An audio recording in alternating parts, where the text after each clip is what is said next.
welcome to today's Orchestra Careers event. I am Sonia Thomes, creativeorchestracareers.com. By night and weekend, and by day, I am the Vice President of Operations at the Nashville Symphony. Today is all about production and operations, a destination career, the place you want to be. We're going to tell it all, write the book on this amazing and exciting career path today. But you're going to get to meet the panel that is here today. We're going to jump right into introductions. I've got some questions for them, and then plenty of time for your questions to the panel. So let's dive right in. We're going to start from Midwest and go east. So Terrell, why don't you introduce yourself, and why don't you say what your organization is and what your instrument is.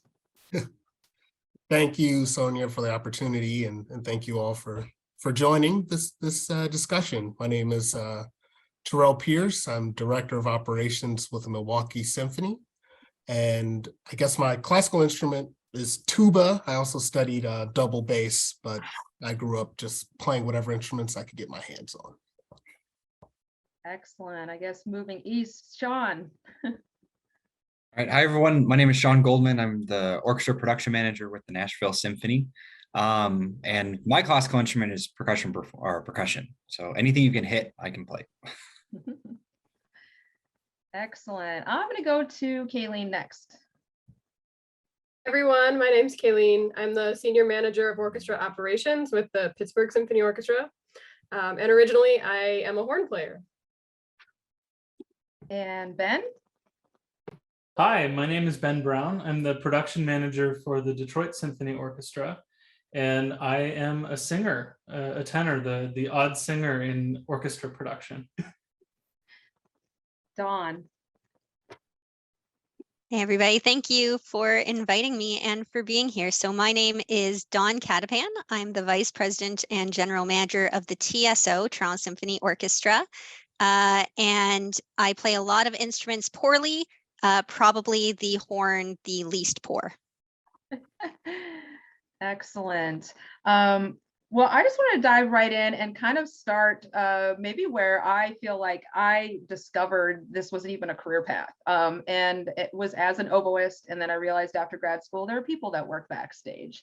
So I tried that path and it's worked out.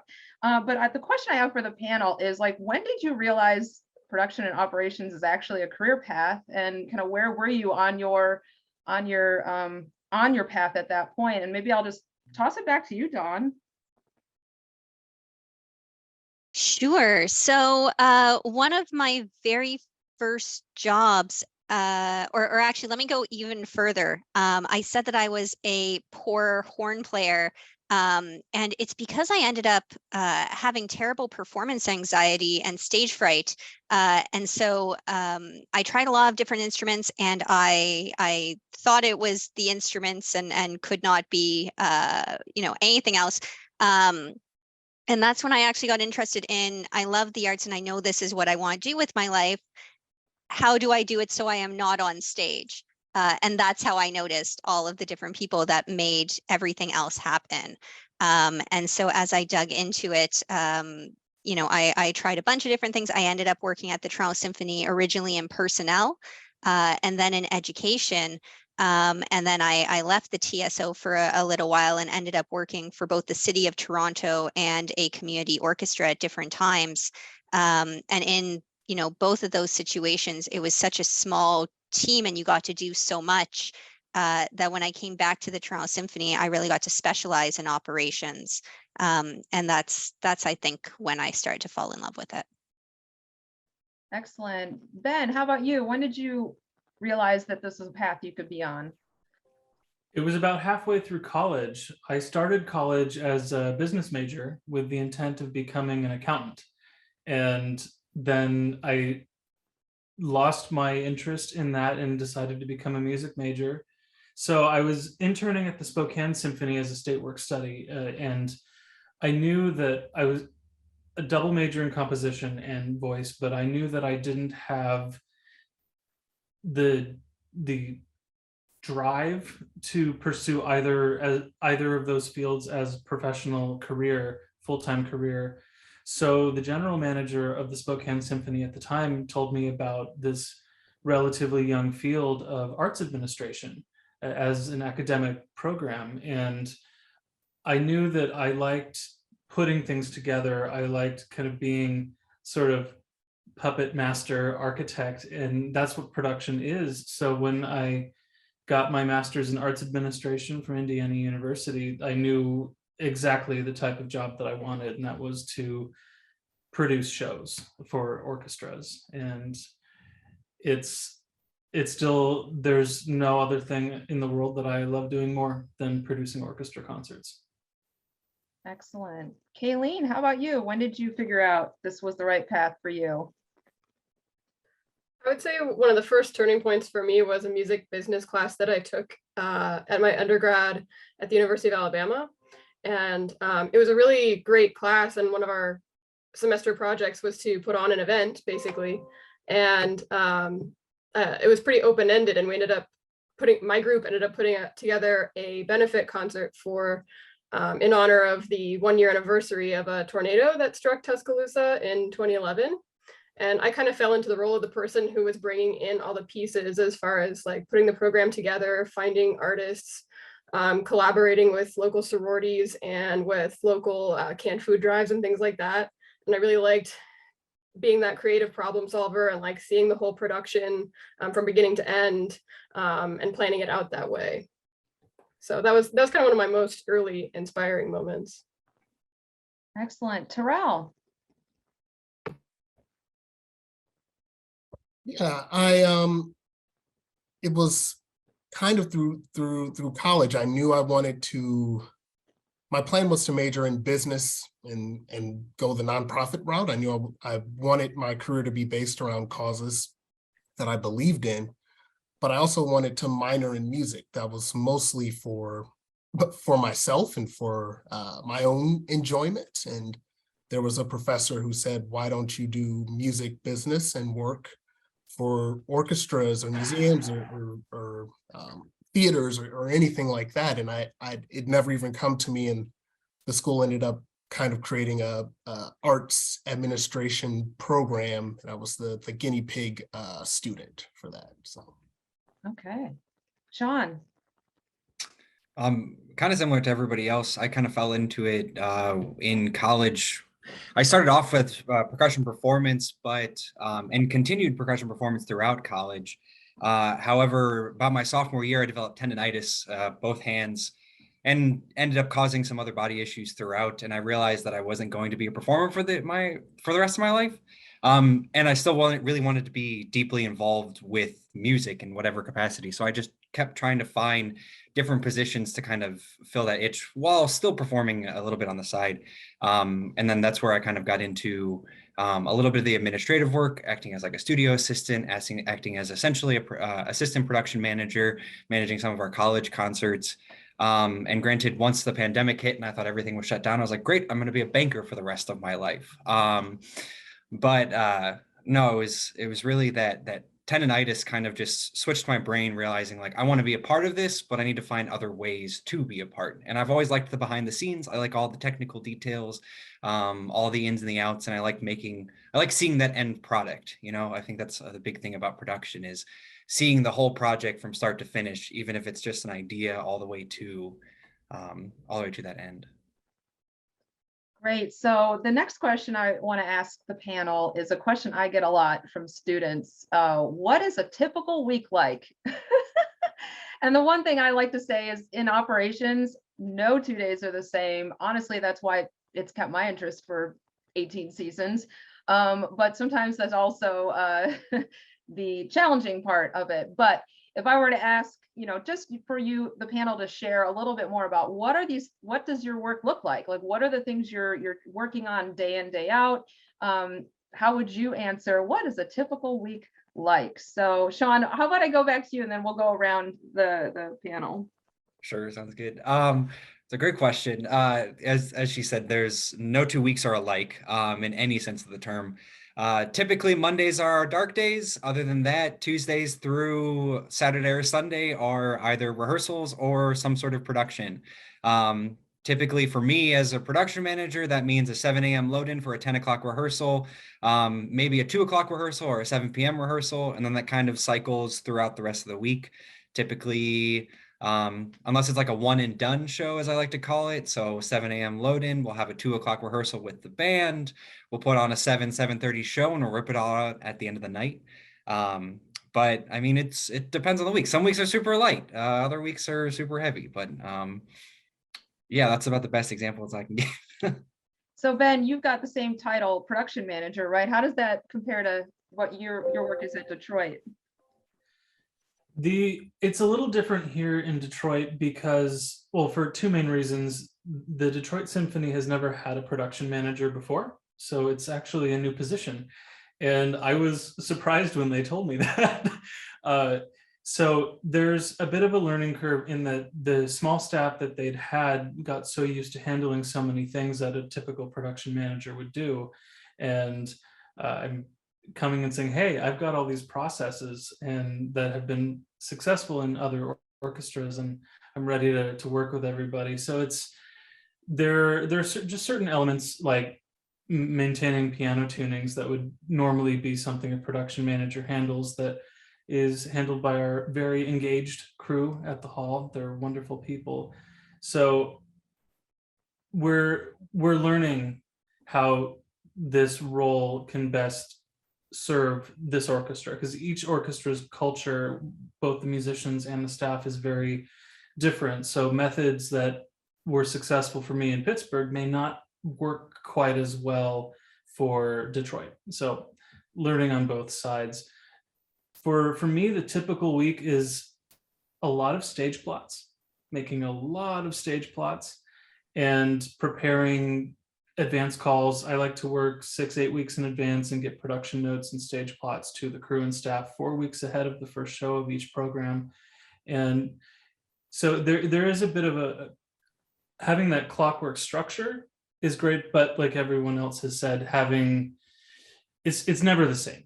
It's never the same. You can do a stage plot for Mahler 2 the same way that the Symphony did Mahler 2 previously, but it's going to be different because there's a different conductor, and that's exciting. So Kaylene, senior manager of operations, what does that mean?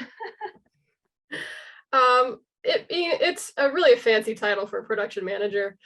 I'm very similar to what another production manager would be. And I handle all the day-to-day operations and concert production for every concert that the Pittsburgh Symphony gives, both on-site and off-site. And we're fortunate to own and operate Heinz Hall. So most of our services are at our home base, which is a relief for me and our crew, of course. We have systems in place for like stage plots and tech that are very helpful with that. I also advance shows like with conductors for classical works, and advanced shows with tour managers for our pops and special artists and things like that.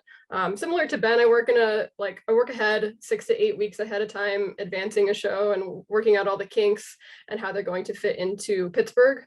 And then try to make sure I get out all the internal documentation for those shows 3 to 4 weeks in advance.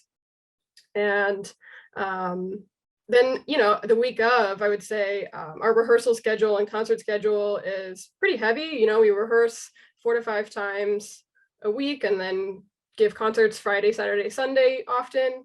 And so I'm in the building anytime the orchestra is in the building. So day to day, I work 9 to 5, and when I'm lucky, I get a Monday off. And I am also part of the concert duty rotation. So I work concerts on, whatever night is assigned to me that weekend. Mm-hmm. So Terrell, director of operations, and you've also been through, I guess not so recent now, but building opening and being a part of that beautiful hall in Milwaukee. But how does your job similar or maybe different than what you've been hearing so far? Yeah, very, very similar. I love Mondays because they're normally quiet. Our chorus does rehearse on Monday evenings most weeks. But yeah, it's been a very big learning curve for a lot of us now owning our own hall, the Bradley Symphony Center. If you haven't seen it, check out pictures, shameless plug. Yeah, but it's I care a lot more about HVAC and air handlers and other things that I didn't think I would care about, because it really does matter to the orchestra on stage and to our staff, where the offices sometimes get to 80 degrees. It's a balance though between, the activities that I think everyone's been describing, the week of, day of, production reports, working with stage crew, working with, orchestra committees, scheduling meetings, but also working, on upcoming seasons and calendar, maximizing our orchestra calendar and services and all those sorts of things. So I like the variedness of that, because there could be a week where I'm fully embedded in split orchestra. We have orchestras in 2 different places at once, but then the next week it could be season planning meetings with music director and other things. So it's a nice variety. So Dawn, as my peer, like VP overseeing this world of operations, what is your day like? Like how much do you feel like? I feel like right now the adjustment I've been having to make over the years is like actually stepping away from backstage and being in more meetings and more strategic, and it's hard because I'm missing the connection to, like, this week I was backstage and I was like, oh, we're doing Beethoven 6, because I'm just not backstage as much as I used to be, and so I'm trying to just adjust through that. But how about, what does your world look like as VP and general manager? So it's a funny time in the Toronto Symphony's life, and I think my job in probably 2 or 3 years will look a little bit different than what it looks like right now, and what it looked like even 2 years ago when I returned to the job. So if I were to think of this week, which probably does not look like any other week in our season, because we had our once a year gala this past week, and we're also doing a second program with a concert tonight and then tomorrow. I'm around during rehearsals and the break for general supports and questions, just because, like so many others, there's been so much transition in our orchestra, not just in terms of musicians retiring and people changing, but also the face that our orchestra has known on a daily basis, whether that be our new CEO that came in April, our librarian retired after 30 years with the orchestra, our production manager retired after 25 years with the orchestra. So a lot of faces and processes that our orchestra kind of naturally knew are starting to shift just by virtue of new people. So I'm there to be a source of stability and just a face that they know on a lot of weeks. But then when the orchestra is actually on stage, I'm meeting with my new production team, meeting with my new librarian, meeting with our personnel office to make sure that everybody has what they need, to do that 6 to 8 week out planning. So, we're meeting about stage plots for future weeks. But as you said, Sonia, we're also thinking strategically. So with a brand new music director who started mid-pandemic, we're trying to make some acoustic shifts to make sure that the orchestra looks and sounds the way that he wants it to be. So, we're putting the orchestra in tighter together than we've ever put them before. We're looking at some riser setups. We're working on addressing special chairs, which, as Terrell said, is something I never thought I would care about as much as I do right now. We're also, looking at shields and other acoustic improvements that we're trying to improve to help with the long-term development of the orchestra. When I'm not doing that, I'm working with our artistic team on trying to figure out, what programs do we want to put into our 23, 24 and 24, 25 and 25, 26, because we don't own our hall. So we have to plan with our hall around other rentals that they have that are equally important to them as we are to them. And then also working with them on things like humidity, HVAC, as Terrell said, right? As the weather is getting colder up here in Canada, it's getting drier, and that has a real impact on a lot of our string instruments that we keep backstage. So working on all of these strategic elements to make the orchestra be the best they can be. And then, this past week, because our music director was here, It's a lot of kind of more boots on the ground things, like tenure meetings for our new musicians, planning future auditions, and then sitting down with him as well and saying, well, if we have these retirements coming up, we have these vacancies, how can we best fill these, and what will the orchestra look like, in 2 years, 3 years, 4 years, and let's start planning for that. So when not doing those things, it's email, it's pretty boring. But I think I probably speak for everybody in operations and productions when I say that we don't sit down very often. Yes, on the move. And I can always tell when there's a concert day. Usually when I used to track my steps, I was like, oh yeah, that was a concert day. Up and down, up and down. So I've got a couple more questions for the panel, but I want the attendees to start thinking about the questions you might have for them. You can drop them in the chat or raise your hand. But one of the questions I often get from students is, do you still play your instrument? And I think that's a really interesting question. And I also think the other question, the way I answer it as well is like, well, my oboist self shows up to work every day as well. So the question I have for the panel, and anyone can kind of jump in, is how does your musicianship serve you in this work of production and operations? Don't be shy. We talked about stage plots. Oh, go ahead, Dawn. Well, I'll try, and I think it's probably easiest for me. As I said, I think this is the 3rd or 4th time I've said I was always a terrible musician. So it's better if my musical self, in some ways, or at least the performance part of me, does not show up to work, and everybody is grateful for that. But that being said, because I tried playing a lot of different instruments, I learned a lot of how music comes together that I don't know that I would have learned just by playing one instrument or just by having experience in one instrument. And that certainly is helpful when we're thinking about things in library or personnel.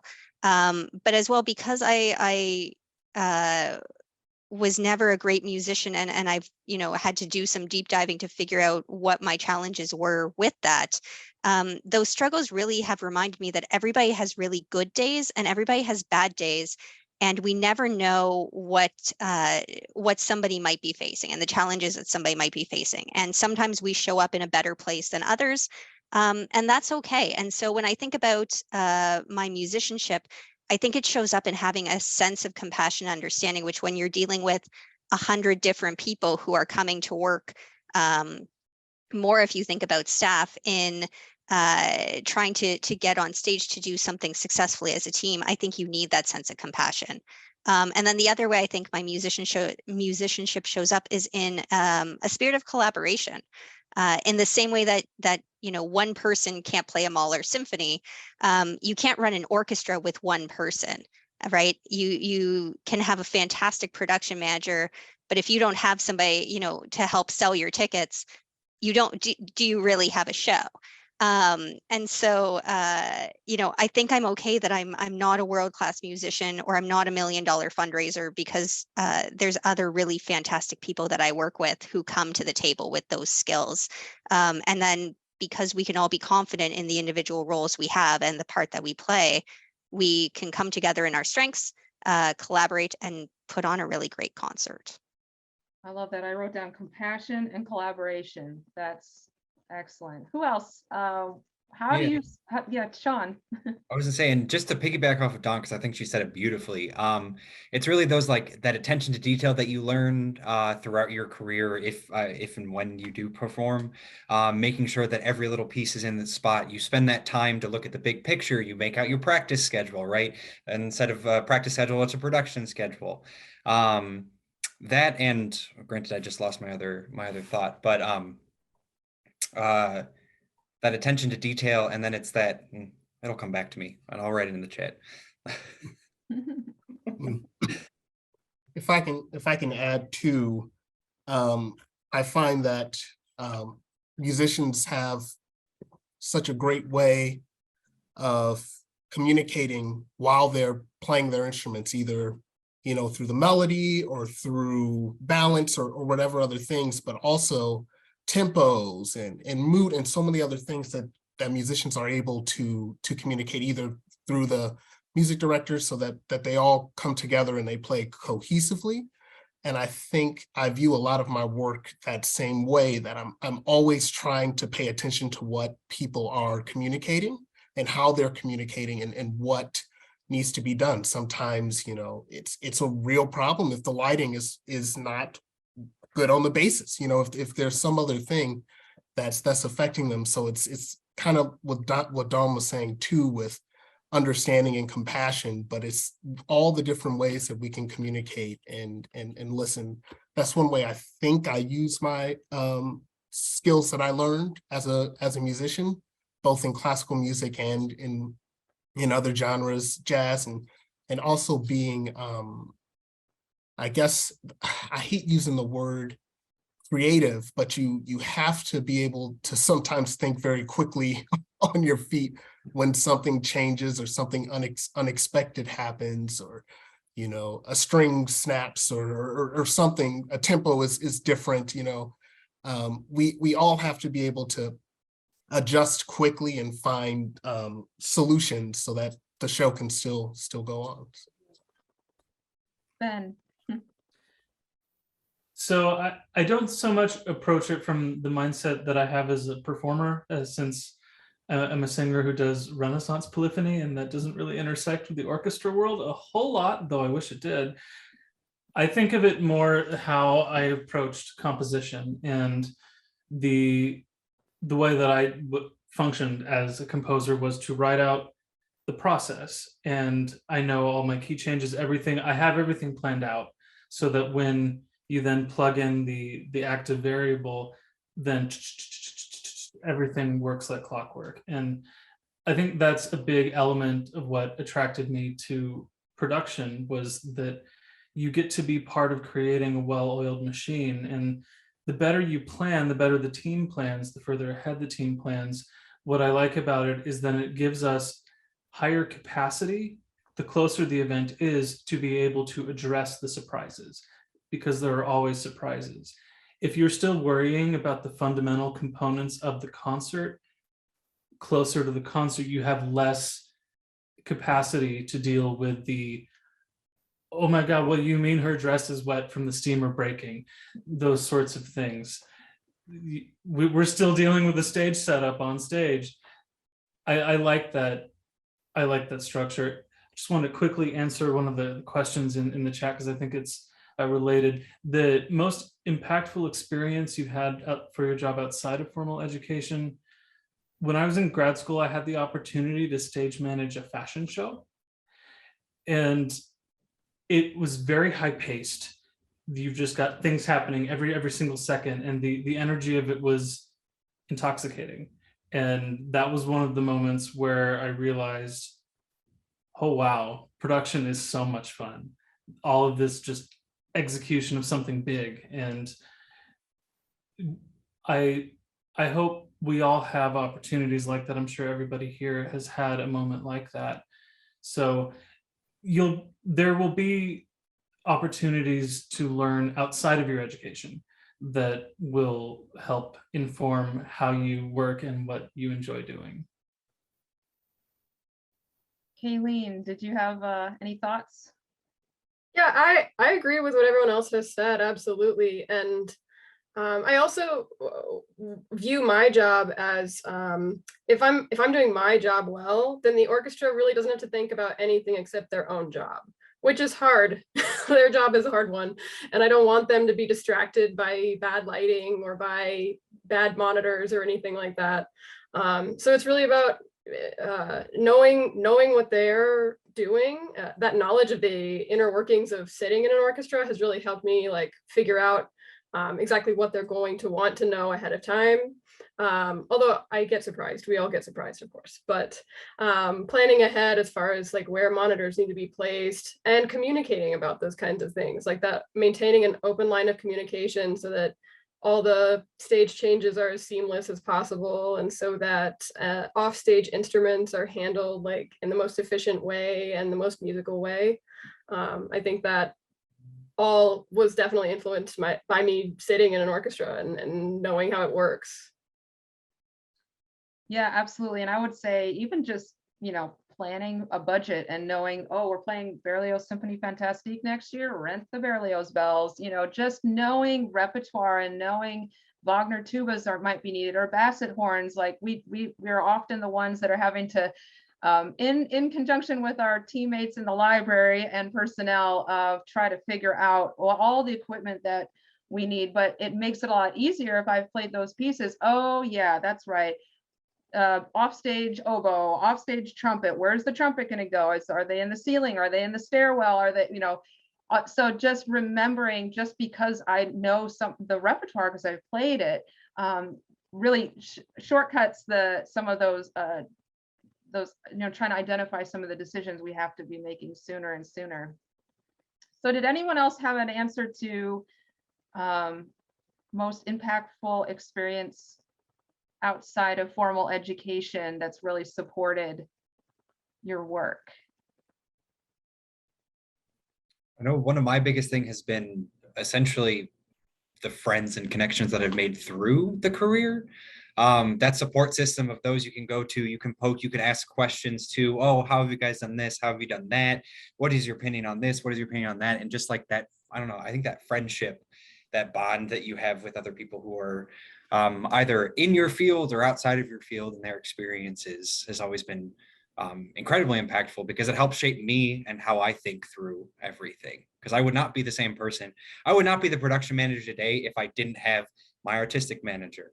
That we've become very close friends, and she throws ideas and I throw ideas at her, my audio engineer, and then it comes to everyone else at other symphonies as well. So because it works for one person doesn't mean it works for others, and you can always take those little bits and ideas and kind of make them your own.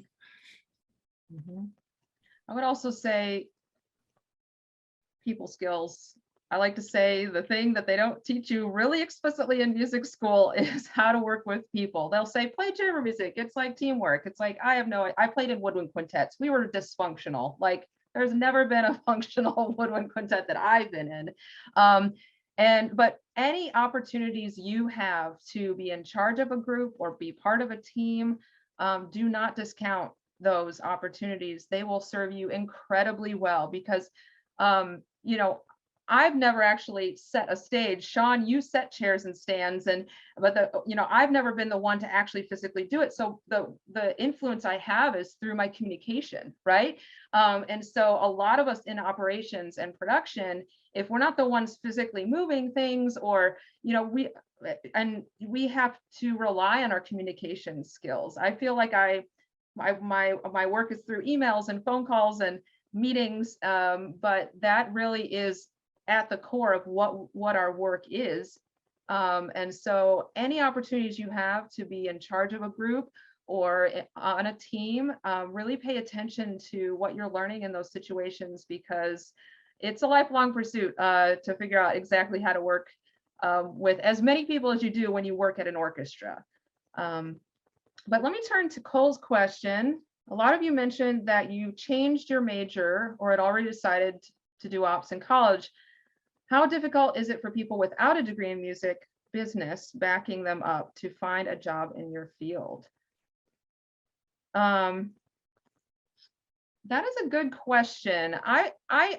One opinion I have is I think being a musician, I don't know that I've met someone in production or ops that hasn't been a performing musician at some point in their life. I'd have to think through and just make sure I'm not contradicting myself. But I mean, I have 2 performance degrees. I don't have a music business degree per se. So I think a lot of times when I'm looking at resumes, it's about, have you ever performed in an ensemble anytime ever? Like if it was middle school viola, great. At least you know what that felt like.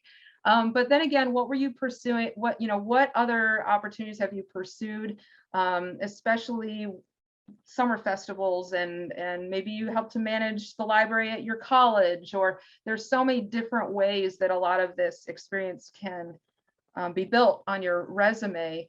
But I think in the world of operations, because of just how closely knit we are to the actual production of the orchestra, really intimately knowing how, at least how an orchestra is set up and what it feels like to be in an ensemble. I see those as giving people advantages. It's not to say that, like you, Ben, are a singer, but you've sung in an ensemble and you're a composer. So you've had, I guess I'd be curious, Ben, do you have anything to add from your standpoint as not an instrumentalist? I would think that what I like to see when I'm hiring crew that will be working on my team is that they've had some experience in planning of some sort. When I worked at the Music Academy, we would get people who were interested. Some of them were musicians, performance majors. Some of them were not. They were looking for a job. And what I want to see is the ability to work in a team, that you've demonstrated experience in working in a team and putting things together like events. Some people who have done freelance wedding planning can be great stage managers because there is some similarity in the way you have to think critically. So it is important to have music background to understand what we're doing and the language of when I'm talking about an instrumentation and what is a celesta, those sorts of things. A lot of that can be taught, but the ability to think critically, to be able to improvise a solution during a performance, those are harder to teach. So that's something that I want to see, and I try to tease it out in questions to determine how they think quickly. So that music experience is definitely invaluable, but I would stop short of saying that it's a barrier to entry. There are plenty of opportunities and ways to approach it. I would agree with that, right? As somebody who's hired a lot of people in the last year, again with transition, I think not having music experience can be a barrier. And in some roles, I think, it's necessary to have performance experience, right? I can't imagine, for example, hiring somebody in personnel who does not know how an orchestra works. And does not have an intimate knowledge as somebody who has been in an orchestra of some sort, whether that's a professional, community, whatever, but you need that knowledge. But that being said, as Ben said, I think there are some roles where it's the skills that are the most important, and the skills that I can't teach you, that you have to come to the table with, whether it's that communication, the problem solving, the ability to be flexible and think on your feet. We just hired an assistant production manager, and she comes from the world of touring ballet.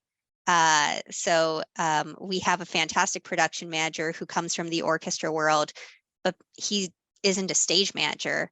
So when we have some shows that have some harder calls and have a lot more details than a masterworks, there's a bit of a gap there. And here we have somebody who can come in, because she's calling all kinds of things with ballet, that has experience, transforming venues into ballet venues. Those are some really fantastic skills to bring into somebody who is interested in learning more about the orchestral field. And we can teach her, about string counts. We can teach her, anything that's the basic orchestral stuff that she would need to know. We can provide her with those tools. But what she needs to be up and running as a stage manager, she's already got. So I would agree completely, Ben, that I think it depends. And in some roles, it's a barrier, but it's not necessarily it's not necessarily a reason to count somebody out. I would say although I had a formative experience in my undergrad, I really hadn't decided necessarily to go into ops at that point. I actually have DMA in horn performance and pedagogy. And so I have 3 performance degrees, basically, and I spent many years teaching part-time at small universities. And I also worked for other nonprofits, some that are musical and some that weren't. I wrote grants for municipal band and for a brass quintet. And I also had experience working for an animal shelter and with volunteers that they used for events, for fundraising and things like that. So I think working a variety of just a background in nonprofit, a background in music, just get out and experiment with the things that you like. And that kind of experience and enthusiasm is really valuable in this field, and interest in being creative and learning new things and rolling with the punches, I think, are some of the most valuable skills for sure. Great. What other questions do you all have for our panelists? You can raise your hand or drop it in the chat.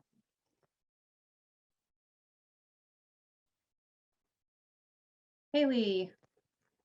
Hello, thank you all for coming today. This is a really great event and I'm happy to be able to hear from you all.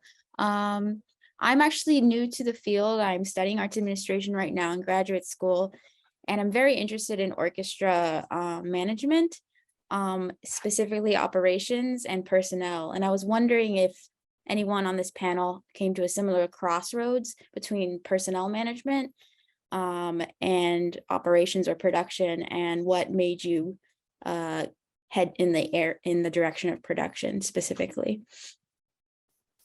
It's a few of us, I think.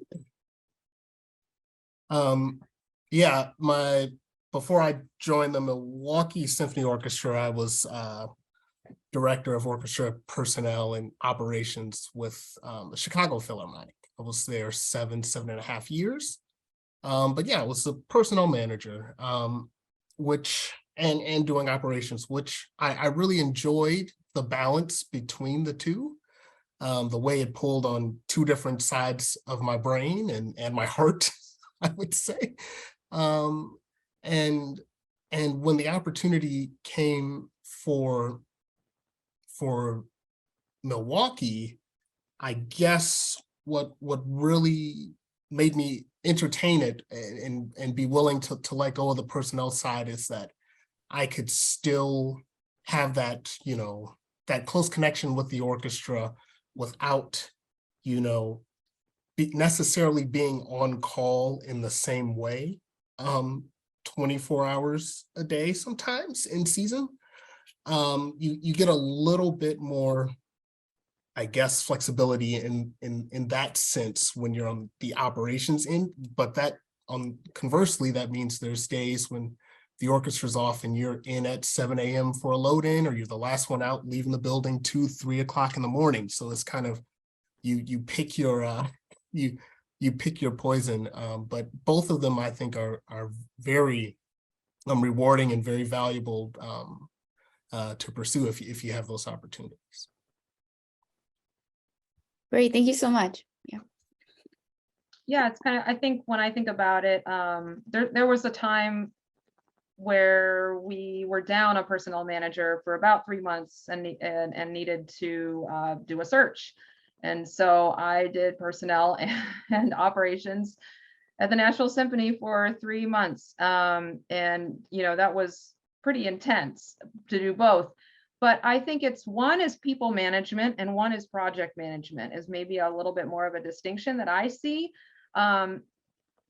Personnel is, as the title would suggest, is, managing people. But I think my brain, I relate to what you said, Terrell. It's like, I feel like my drive is to manage projects and see those timelines and those checklists. And I know the work is going to happen through people.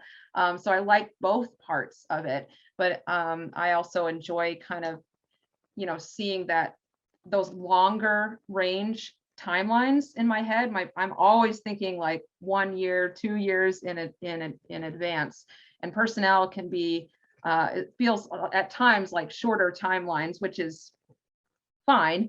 But my head always kind of keeps going back to much longer timelines, and kind of, so that project management is very fulfilling for me. But I love being around people and in the mix and being backstage. So it's been a good mix for me. And I've especially, one thing I don't miss is managing payroll for an entire orchestra, and all the pay types, and who was absent and who was present and who was out sick and who was on family leave. And payroll, if you like spreadsheets, you'll love personnel. I would add a slightly different take. I would frame it from the perspective of diplomacy. With personnel, I think of it as being intense internal diplomacy. Yes, they do interact with external constituents outside of the organization itself, but it is very much internal diplomacy most of the time. So if you're ready to have those really tough conversations with people that you're going to be seeing every day, and you're representing the staff, you're representing the musicians, you're this important link between the orchestra and the administration, where there can often be a separation that happens between those two. So you're the bridge there. With production, it's not as intense, but there is internal diplomacy as well as external diplomacy. You're representing the organization with touring managers, with vendors, and occasionally representatives from the various unions, like most likely IATSE for the most part. So there's just, I think it's a different mindset slightly, but in either case, be ready to be an ambassador. You'll have some tough conversations. You'll have to say no sometimes, and be ready to deliver that news in the most diplomatic way you can. And don't ever lose your cool. Don't ever lose your cool in front of musicians, in front of colleagues, especially backstage. Be composed and non-reactive, and then it helps encourage an environment of calmness, even for people who are upset, because then it helps cooler heads prevail. So in short, diplomacy is vital to both. It's just a slightly different focus. I like to say you can be screaming on the inside, but not on the outside. Anytime you're backstage, that goes for all of them. Cole, I had a thought about your other question. How do you go about transitioning from working in educational ensembles to larger professional production groups? I think one of the key things as the differences that I see is working within a union framework, a collective bargaining agreement. One of the things that our operations departments are usually the ones tasked to be are the ones to ensure the organization is in compliance with the union agreement. And so gaining some knowledge and just trying to get your hands on maybe a union agreement of a local orchestra, or just trying to get a sense of what those agreements look like and how they govern the work of orchestras. That seems to be one big difference in my mind, but anyone else on the panel can certainly jump in. Go on. I would say from transitioning on a very practical from a very practical perspective, networking and mentorship is something that shouldn't be underestimated. And to answer Malachi's earlier question, I think about my most impactful experience, and I had been in Toronto, maybe 2 weeks, and I was set up with a mentor who took the time once a week to take me to external meetings that he was going to with different new music groups, different arts organizations. And as we walked there, he would just explain the context of the Toronto art scene and the Ontario art scene to me, which as a first-year student in university gaining that knowledge from somebody who is willing to spend the time and help me even guide or guide me to what questions I should even be asking became invaluable.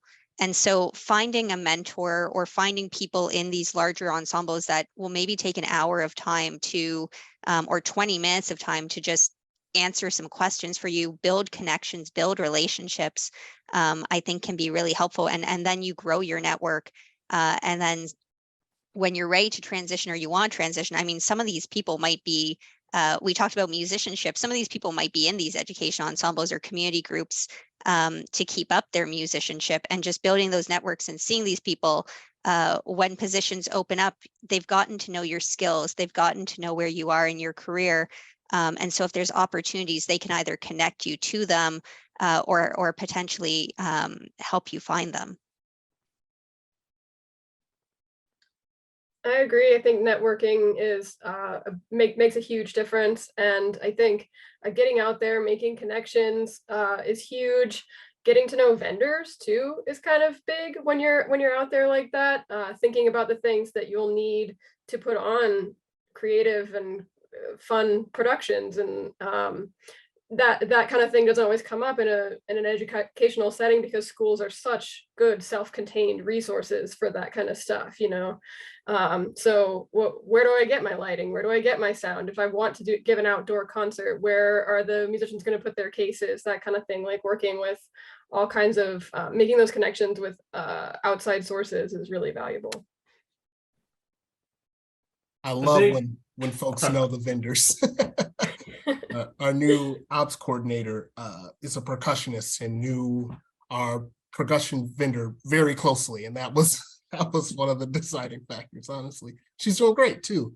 Yeah, I second that. I guess the only thing I want to add, and I'm trying to think of how to put this, it's I guess you kind of have to be a little fearless, and I think sometimes when you're starting out, you look at the larger professional production groups as these big unattainable things. And they do have some history of being exclusive in some ways, but it's not that way. I think it's not something that you should be intimidated about. There are ways in, and meeting, expanding your network, meeting different people, taking different perspectives to it, but don't let fear keep you from taking an opportunity. I remember when I was starting out, there were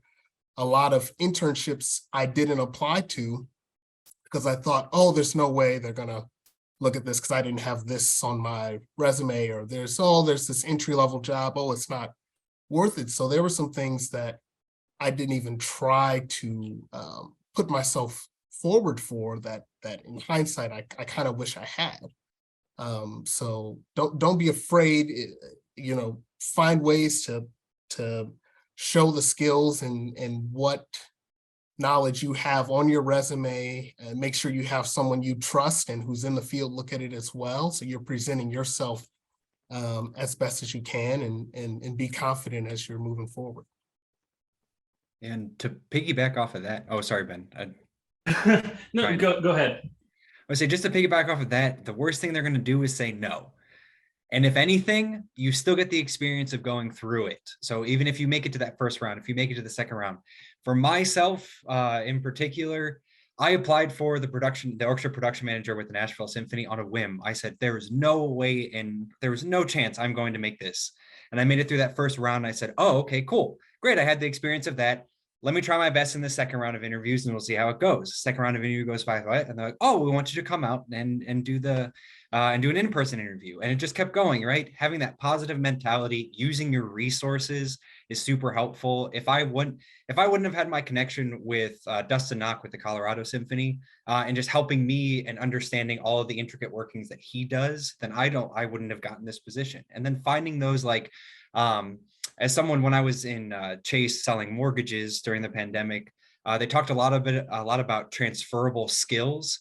because you can take a lot of those experience from other jobs that you've done, even they have nothing to do with orchestra, if they have nothing to do with music. How I manage money now is really shaped around my experience with Chase, working in mortgage lending. But finding those little bits of transferable skill and selling yourself with those is super valuable, in my opinion. I would add to be ready to demonstrate grace under pressure. A big difference is that now the stakes are higher, and your work will be under greater scrutiny because now there's tens of thousands of dollars going into the production of this event that is also relying on tens of thousands of dollars of revenue. So we can be in the position of making a choice that can have a financial result that is not always a good result. So we work together.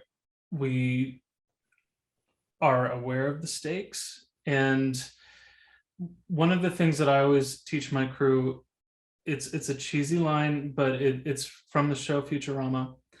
And when Bender meets God, who is a binary star system, of course, God tells him, when you do things right, people won't be sure you've done anything at all. And so I think of that as a mantra for production, because there's so much that goes into our planning. There's so much delicate, meticulous work that when we do it right, no one knows we did it. And that's the goal. We are unfortunately in a field where, because of the scrutiny, we're often, it's the mistakes that are noticed rather than the successes. So when nothing is said, I think of that as being a job well done. We want to reach that point. Mistakes will happen. So I never expect, I don't want to demonstrate a culture of perfection as a manager, as a leader, because when you demand a culture of perfection from those who are working with you, it can lead to more mistakes happening than if you focus on a culture of excellence and camaraderie and teamwork. So yes, the stakes are higher, you're under higher scrutiny, but it's back to what I was talking about earlier about diplomacy. Grace under pressure, remain calm, and plan so that you are able to do your work with fewer mistakes. Thanks, Ben. Well, and here at Orchestra Careers, honestly, everything we want to try to do is to help people like yourself, anyone listening to this video. If this sounds like a career path you're interested in, first, we're going to give you people to talk to. So I'm going to ask the panelists to drop an email address in the chat if you want to continue the conversation, because we are here for you. You've just made 5 or 6 or 7 new friends who are doing this work now professionally. So I would highly recommend that you reach out if you've got more questions. We all have colleagues too in lots of other cities. So if we're not in your city, we probably know someone who is. So reach out to us. And then actually, another way that we're trying to help students get their first job in this industry is help you build your resume. And so we're gonna, I guess I'm announcing it here. Our January event is our 2nd annual virtual summer job fair 2023, which is where we're going to have summer festivals, a panel of summer festival reps come and tell about the seasonal jobs that they have, which are going to be in production, operations, personnel, orchestra managers, all kinds of roles. And that's going to be a really great way for you if you're still in school or if you're graduating this year to get real experience that's going to build your resume. Because if I see you've been an orchestra manager at Aspen School of Music and festival, like that's legit. That's like 8 or 9 crazy weeks. So don't underestimate those experiences that you can have through those music festivals. Haley, okay. For our female panelists, what are some best practices for being efficient and respected leaders? Any anecdotes of overcoming hardship as female leaders in orchestra management? Yeah, I would say, honestly, self-leadership for any of us, it starts with self-leadership, like doing the work. The work I do when no one is looking is where it counts the most. That's where I see the most payoff. And what I mean by that is, just learning more about the job. And also, for me, I think I just try to show up and be consistent and reliable and honestly inquisitive. I'm not afraid to ask questions. Why are we doing this way? Why wouldn't we try that? Have we tried this? And so I feel like when I've shown up and I've been able to, be also open and humble about my role in the room, but also not be afraid to ask questions I have or put forth ideas that I have. I think that when I've wanted to show up and be a part of the solution, that's when I've seen positive things come out of that. I will say it's in my earlier days as operations coordinator or operations manager, and you're dealing with road crews and things that can be a little challenging to be working with, people who or maybe they're in the orchestras and they say, oh, I've been doing this longer than you've been alive. That can be challenging for anyone to hear. But that I feel like I'm experiencing, I think as an industry, we're experiencing that maybe less and less. But that has been definitely challenging at times. But I don't know, Dawn, I didn't know if you had any. Yeah, and I can say certainly from when I started in the orchestral industry 14, 15 years ago to now, I do think that there's been a shift and we're seeing certain behaviors, certain things said less and less. I think I don't necessarily know about best practices, but I think, regardless of gender, regardless of the position you're in, we talked a little bit about diplomacy, and I think Ben said some things really well. And I would say that regardless of your position in operations, it is better to be respected than it is to be liked. And that can feel like a very difficult distinction sometimes. But when you have 100 people, and that's just in the orchestra, never mind the other stakeholders that you might have to balance day to day, your vendors, your board, your coworkers, your, whoever you're reporting to, nobody's ever going to be on board with any decision that you make. And you're always going to have people who think whatever you've decided is the worst thing in the world, and some people who think it's the best in the world. But if your priority in making decisions is to try to win friends, you're never going to end up in a winning situation.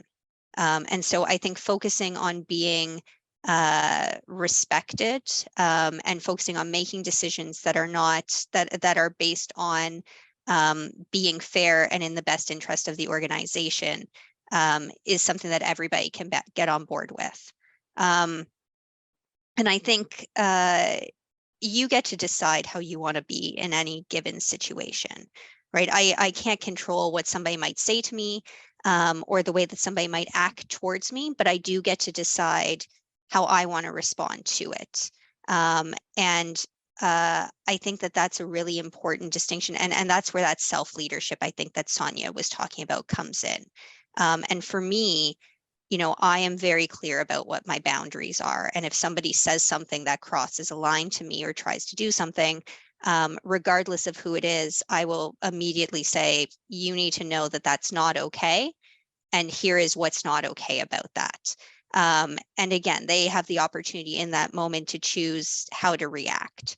And it puts yourself out there in a vulnerable way, because you're saying, that thing that you've just said to me, or the way that you just acted towards me because of my gender, I'm not okay with that in this environment. And here's why I'm not okay with it. And sometimes that leads to friction. Sometimes that leads to someone not liking you. Sometimes that might lead to an apology or a change of behavior. But ultimately, at the end of the day, I think it's important that you are okay with who you are as a leader and how you're putting yourself out there as the person you want to be. Good question. Well, the conversation can continue. You've got email addresses, you know how to find us. You can, we've got a ton of videos. One other, I really want to dig even more and say work-life balance. Like, I'm a single mom with a 9-year-old, and I'm in the middle of trying to figure out what this job means for, what is this job going to look like for me in this next chapter? Because 15 years ago, I was putting in, I probably, was at the office a ton, working on all the things. And so for any of us, and I think what we can do as leaders is make sure that we are normalizing those boundaries and that work-life balance for ourselves and for those on our team. So that is something that is very top of mind for me, because I'm still trying to figure out how to make this life, this role, this operations career path sustainable for this next chapter, because it's a lot of hard work, it's a lot of hours, but it's incredibly rewarding. Okay, we're going to wrap it up, but I just want to toss it out to the panel. Like, I don't know if you have any parting words of wisdom or encouragement, or things that you wish you would have known, that your 20-year-old self, you would like to encourage them as well, as we close out our time together. You can raise your hand or just jump in.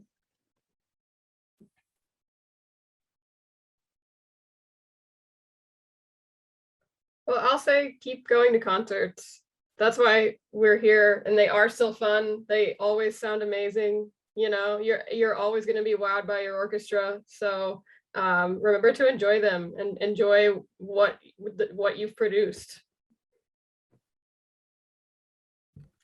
We work in production. It's easy to become disconnected from the reason that you're doing the shows in the first place. And so what I would recommend is take every opportunity to engage with the musicians, to learn their names, to develop a rapport with them, so that they're not just wondering who's this random dude backstage who keeps putting out stage plots, what's his deal?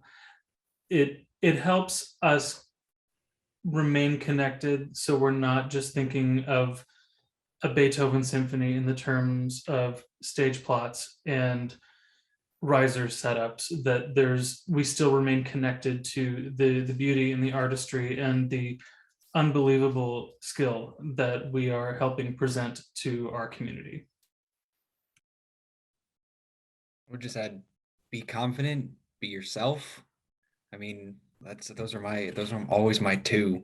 False confidence can get you a long way, but don't use that as a crutch. But I mean, really being yourself. I mean, invite people into that space. You still want to be, like Don was saying, that respect aspect, but allowing people into your space, friendly, kind, caring, making sure people know that you're there for them. And then be the change that you want to see in an organization. If you follow through, you have ideas, you have big grand ideas, and you want to see them through, you have to make sure you see that project to the end. And you'll see that organization, you'll see that ensemble, you'll see anything change. Yeah, keep learning, stay inquisitive, continue asking questions. You have all of our email addresses there. Reach out. Don't be shy about that. If you have private lesson teachers, anyone like that, ask them. The other teachers, professors in your lives, they're musicians as well, and they have resources and connections too. Don't be shy about that as well, but always be learning and always be growing. Yeah, I would just, Terrell, you said it way better than I would. I would just say everybody, not just in this room, but probably everybody that you network with, everybody that you meet wants you to succeed. Everybody wants you to be the best yourself that you can be. So go out and meet those people and take advantage of the opportunities that can get you there. Excellent. Well, a huge thank you to our panel and our attendees. This has been a great conversation. And if we can continue those conversations via email or reach out anytime. And we would love to have you join our operations and production teams. But until next time, have a great day and weekend, and hope to see you at a next event.